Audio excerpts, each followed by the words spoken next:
First and foremost, thank you.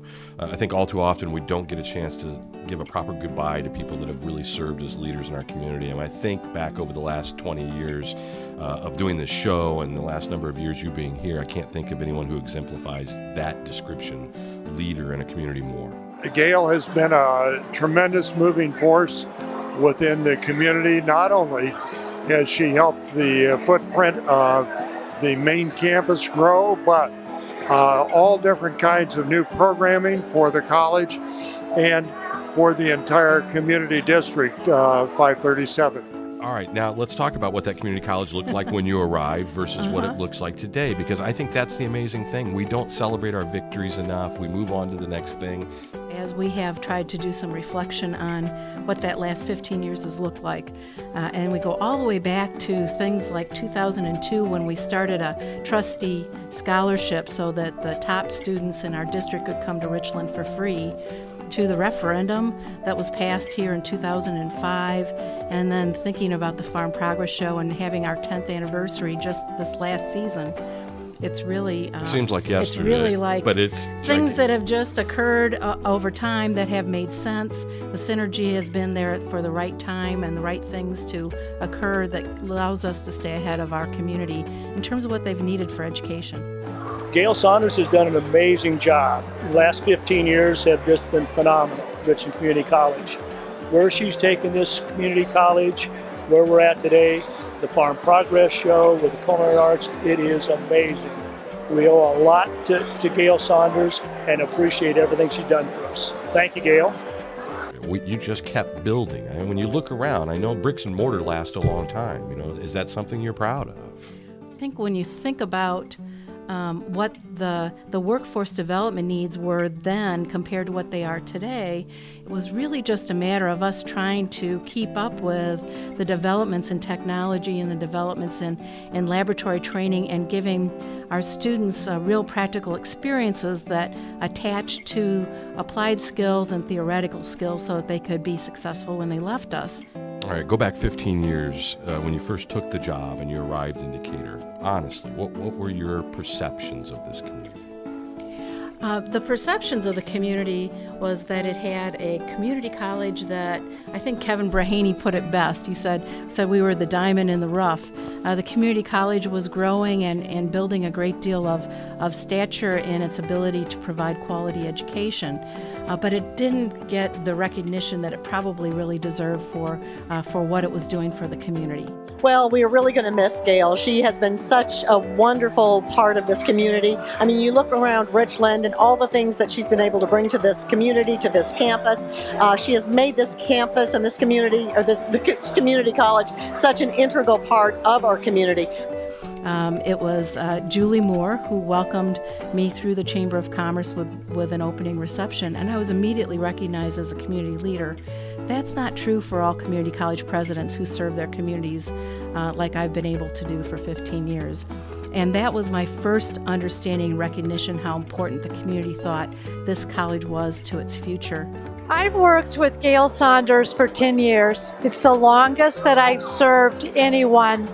And I have to tell you, it is with mixed emotions that we wish her the best in the next chapter of her life. Certainly going to miss her here, but wish her the very best in learning to know her new grandchildren and getting to experience all of those wonderful things in life. But I only hired her as the director of marketing after she and Helen Albert had ganged up on the community to help us pass a referendum. She came to work for Richland Community College soon after the referendum was passed, and she has developed to be an incredible professional and a real cheerleader for this community. And she brings really thoughtful, careful consideration of the things that matter to the community and certainly to Richland Community College. I'm not sure that I wouldn't be the leader that I am today if it hadn't been for Lisa assisting me throughout my tenure. We talk about growing and thriving and prospering. That's in our vision statement and our mission statement at Richland Community College. I say it all the time, and I think that's true for the whole community. We are really preparing and always preparing for what we can do next to make the workforce better, to make our community stronger, to make the quality of life of our neighbors and our neighborhoods better than they've been in the past, and to see it as a thriving, prospering community for years to come. What will you miss? Well, I will certainly miss the people the most. That's always the thing that probably comes apart with a leadership position like I've had, because it's about the human resources, the talent that you've worked with, the people you've had the chance to meet and interact with, and problems you've gotten to solve because of the smart people around the table that you work with every day, or that you engage with in the community every day with. And I'm probably going to miss that constant interaction and that ability to sit at the table and really figure out strategy for how we can do something that's really positive next. I have seen what I really wanted to see happen for the community and for this community college occur in the last 15 years. And as the Farm Progress Show was here for its 10th year anniversary, and we were entering into another really, really strong situation for this year's academic year, I started to look at the campus and went, I have really done what it is that I had dreamed of doing, and it's really time for the next energy to walk in and go, oh, look at this campus and where we can go next. People that are leaders in the community, people that put the kind of hours that you put in, you've got to have a family that supports that, right? It's not for everyone. That's right. I mean, it's a lot of hours. It's a lot of problem solving. It's a lot of Saturday mornings and Saturday nights, not a lot of weekends off. Talk to me a little bit about Rich and why it takes somebody special to be in a relationship with somebody so prominent. Right. I think probably it's had almost as big an impact on me as it has on Gayle. She's always loved this job, and it makes it a lot easier when you have a spouse who wants to go to work, who loves their job, and who can't get enough of the community. Rich has always said that the relationship was one, he had the job and I had the career.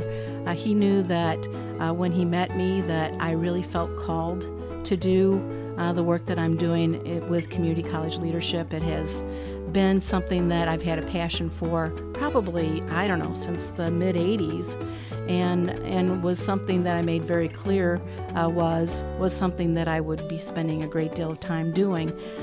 Luckily for me, he supported that idea, and he didn't see it as second place so much as he just saw it as a way to keep me fulfilled and to do what I needed to do with my profession that also became my life. Yeah, that doesn't, I mean, now he gets his time. Yeah, that's what he's thinking, yes. And so you decide what else you're moving on to. The poor guy might be a little worried about that by now. Yeah. Richland has been so important to my mom. She's put all her heart and soul into this. I'm sure it's going to be a bittersweet ending to her. She's going to miss it. I know that you've got grandkids and more grandkids coming. Yeah. And will Gayle Saunders be, a stay-at-home grandma? I just can't picture it. I mean, obviously you love your family and will be able to spend more time with them. Are you going to be, this grandma now? Well, my kids, I think, might like the idea of my being that. On the other hand, maybe not so much, because as I've told them many times, the personal side, what we do with our grandchildren and our families, is really not my strength, because my strength has been coming to Richland Community College every day and doing what I do. And I can do this job much easier than I can do the grandma job. So I have a lot to learn. And I'm looking forward to the opportunity to learn what that role is like and to love them to death. But certainly there will be all kinds of things that I'm interested in doing next that I just haven't had the opportunity to do over these years of being committed to one particular profession. Well, listen, you're going to be missed, and we thank you for your 15 years of great enthusiasm and support and humor.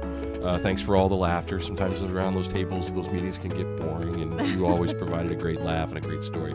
We're going to miss you, and the communities, I know you'll say that people coming in next will have new challenges, and I hope all that's true.